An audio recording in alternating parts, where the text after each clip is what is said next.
Bem, eu tenho tido o privilégio de trazer para vocês aqui, em entrevistas muito pontuais e esclarecedoras, a elite da medicina brasileira. Hoje eu tenho, por exemplo, com muito prazer, a visita do Dr. Gustavo Campana, que é médico patologista clínico pelo Hospital das Ciências da Faculdade de Medicina da Universidade de São Paulo, da USP, diretor médico da DASA, que é medicina diagnóstica, não é?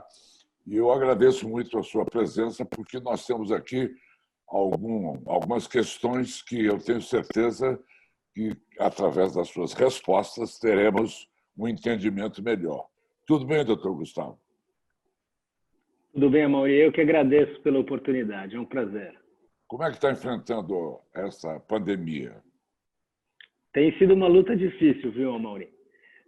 Grandes dificuldades aqui com insumos no Brasil. Acho que nós tivemos uma lição aprendida importante durante essa pandemia de como o Brasil deve se posicionar frente a diversos fatores. Então, tem sido uma luta constante, mas de grandes aprendizados. E ela está perto de acabar? Qual é o seu prognóstico? Qual é o seu feeling? Olha, nós estamos hoje em torno aí de 35 milhões de casos no mundo, né? 4,5 deles aqui no Brasil. As curvas demonstram que a gente está no que a gente chama de platô, né? Obviamente, Amaury, que a gente ainda tem algumas dúvidas se isso é realmente um platô, ou seja, não estão aumentando o número de casos ou começando a cair, né, a decrescer de forma lenta, ou se mudou um pouco o perfil da pandemia, né? Então, talvez nós tenhamos, nesse momento, um maior número de pessoas com sintomas muito leves ou assintomáticas e que não estão procurando os testes. Mas, de fato, nós já passamos naquele momento que as pessoas estavam saturando a estrutura hospitalar com casos mais graves e que a gente testava esses indivíduos. Mas a gente acredita que essa queda ela é muito mais lenta do que foi a subida. Então, isso é importante. A gente chama isso de cauda, né? Uma cauda que cai de uma forma mais leve. Então, é uma doença que a gente ainda vai conviver por um tempo.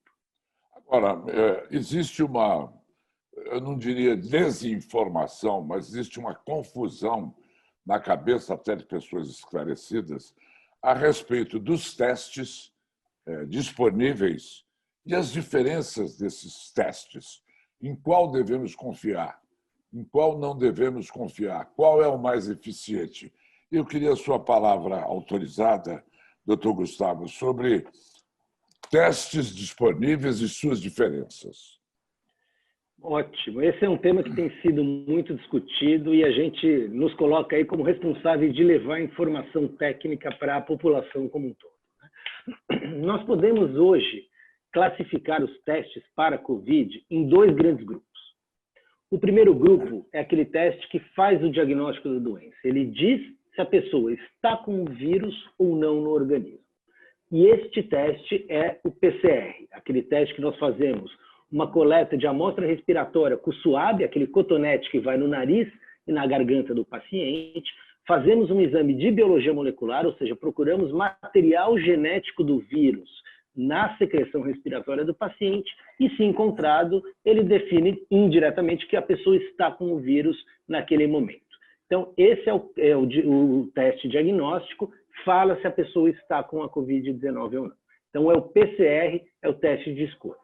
Temos um segundo grupo de testes, que é a sorologia, que ela vai procurar anticorpos contra a doença. Então, a forma que o nosso organismo responde ao processo de infecção é por produção de anticorpos. Então, uma vez que nós tenhamos a produção de anticorpos, eu consigo definir que aquela pessoa teve exposição prévia ao vírus. Eu não sei se foi há uma semana atrás, eu não sei se foi há um mês atrás. Tendo relato de sintomas, a gente consegue fazer uma estimativa, mas a sorologia, que é o teste do sangue, que vê os anticorpos, ele só fala de exposição prévia. Então, ele é muito bom para a gente fazer o que a gente chama de inquérito epidemiológico. Quantos casos eu tive num determinado bairro, numa determinada empresa, num determinado local? Mas ele olha a exposição prévia. Então, acho que a mensagem mais importante aqui, o teste de escolha para diagnóstico, saber se está ou não com Covid, é o PCR feito naquele cotonete no nariz e da garganta. Agora, eu perguntaria ao doutor Gustavo Campana, e a reinfecção? A pessoa que já teve e agora fala-se muito que ela volta a ter. Quer dizer, quem teve não está imune?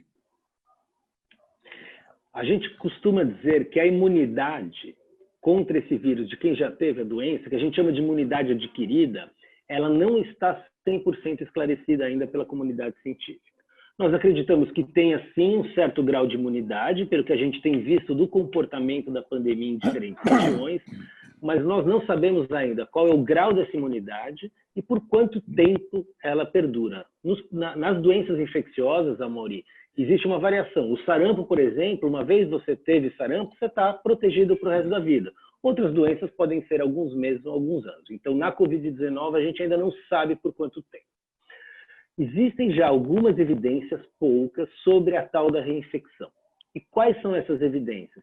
São estudos olhando a genética do vírus e mostrando que o vírus atual foi diferente daquela infecção que ele teve no passado. Porém, são poucos os pacientes que nós temos disponível a amostra respiratória para avaliar essa diferença genética. Mas existem vários casos suspeitos de pessoas que tiveram uma infecção, apresentam, depois de alguns meses, novos sintomas, passam a ter o PCR positivo novamente. Se nós não temos a amostra anterior, eu não consigo identificar se é um vírus diferente daquele anterior ou se é o mesmo vírus que estava incubado no corpo. Então, existe sim a reinfecção. Nós acreditamos que não é um evento comum, mas o processo de incubação do vírus dentro do organismo, que ele possa vir a causar novos sintomas, também é uma realidade. Então, isso tudo tem sido um grande aprendizado da comunidade científica nesse momento. Agora, a gente percebe, eu faço o teste, ele dá negativo, não tenho Covid-19. Depois de quanto tempo eu tenho que fazer outro? Olha, isso depende muito do comportamento dentro do isolamento social de cada um dos indivíduos, né? Então, hoje, em protocolo, o que é mais seguro?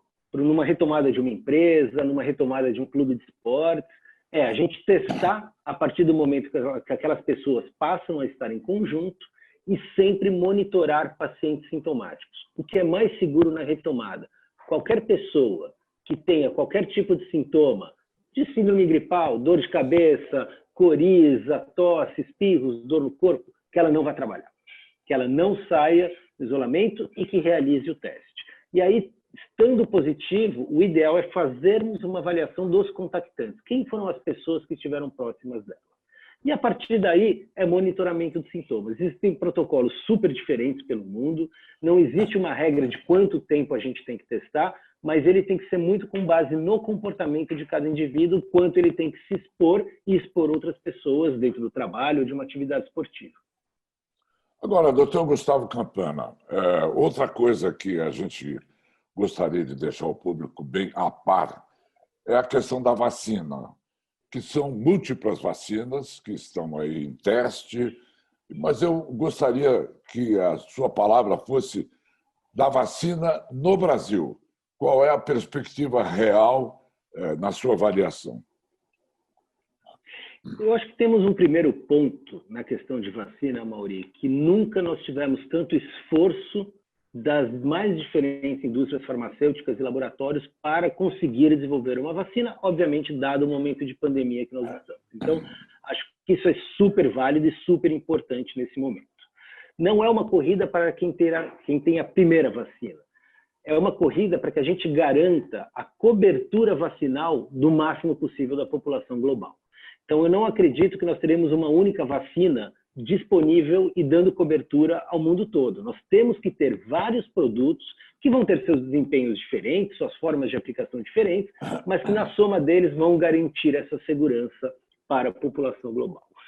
Temos mais de 200 vacinas já em pesquisa no mundo e algumas delas em pesquisa no Brasil, em torno de meia dúzia, né? Nós até anunciamos, nós estamos também iniciando um processo de pesquisa clínica com uma vacina específica, uma vacina sintética, em parceria com uma empresa, e a DASA vai conduzir esse processo de pesquisa para ter mais um produto disponível aqui no Brasil. Para que nós tenhamos um produto com duas variáveis importantes, eficácia e segurança, ou seja, ele traz aquele benefício que a gente quer que ele traga, que é a proteção contra uma nova infecção, uma primeira infecção, e a segurança, ele não causa eventos adversos que levem em risco ao paciente. Nós precisamos fazer o que nós chamamos de pesquisa clínica. Isso leva tempo, né? Nós temos que testar em pacientes, em múltiplos centros, comparar com placebo ou com algum outro controle para ver qual é o tipo de reação que ele pode vir a dar.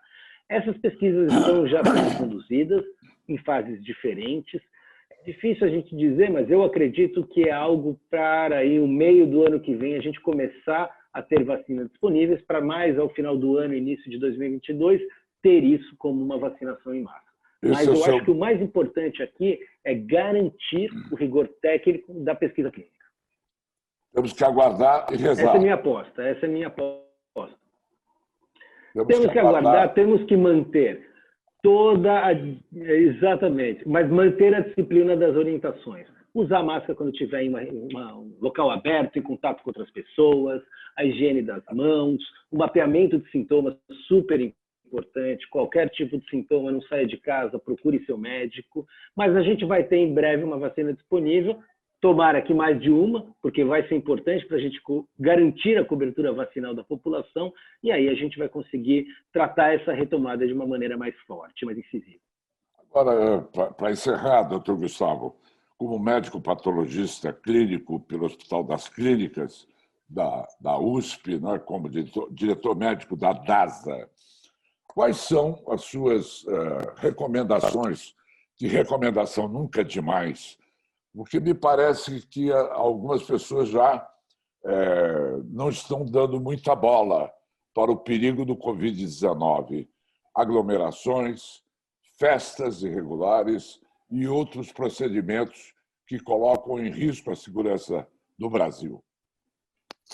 É uma doença nova para toda a comunidade científica. Nós temos estudado essa doença dia a dia. Todo dia cria-se novos conceitos, a gente aprende, né, com novas publicações. Então, de fato, a gente já sabe o que é seguro. O que é seguro é pessoas sintomáticas não circularem, o que é seguro é a utilização dos equipamentos de proteção individual, como máscara, manter o distanciamento social para aquelas pessoas que estão em trabalho, que retomaram, fazer o teste conforme orientações médicas, e a gente tem que acompanhar o que está por vir aqui no Brasil. Acreditamos que estamos agora iniciando, né, esse platô e começando a decrescer o número de casos, mas é algo que a gente vai ter que acompanhar, porque na Europa hoje já vive-se uma segunda onda em diversos países. A gente vai ter que acompanhar de muito perto esses números, porque novas decisões podem vir a ocorrer. Novos lockdowns, novas necessidades de isolamento ou uma retomada mais forte. Dado é importante e procurar a melhor informação é extremamente importante também. E a volta irrestrita às aulas, qual é a sua opinião? Olha, esse é um ponto de discussão muito forte. As crianças, elas têm quadros muito leves, a maioria delas assintomáticas e de baixa gravidade. Então, a população de crianças não é um grupo de risco. Então, criança não é um grupo de risco. Porém, a criança, ela é mais difícil que a gente faça o distanciamento social da criança. Então, elas é um grupo uma população que transmite isso muito fácil, porque elas ficam aglomeradas, elas chegam em casa, não mantêm distanciamento, ela abraça a mãe, abraça o pai, abraça a avó. Então, o risco das crianças é muito mais do que elas podem ser fonte de disseminação do que de contaminação propriamente dito. Agora, é fundamental que a gente comece a planejar e que retome as aulas de uma forma muito bem planejada, né? Dada a importância disso para as crianças. E a gente vai ter que fazer rodízio de crianças, vai ter que garantir uma nova disciplina, tanto para os professores quanto para as crianças, em distanciamento social, em o que usar de equipamentos de proteção. E aqui eu acho que, mais uma vez, informação vai ser extremamente relevante para os professores, para que eles passem essas informações às crianças, e para os familiares também. Muito obrigado, doutor Gustavo Campana. Parabéns pelo seu trabalho e nos sentimos prestigiados em poder disseminar essas informações todas. Muito obrigado, Gustavo. E até a próxima. Eu que agradeço, Amorim. Uma boa tarde. Até a próxima.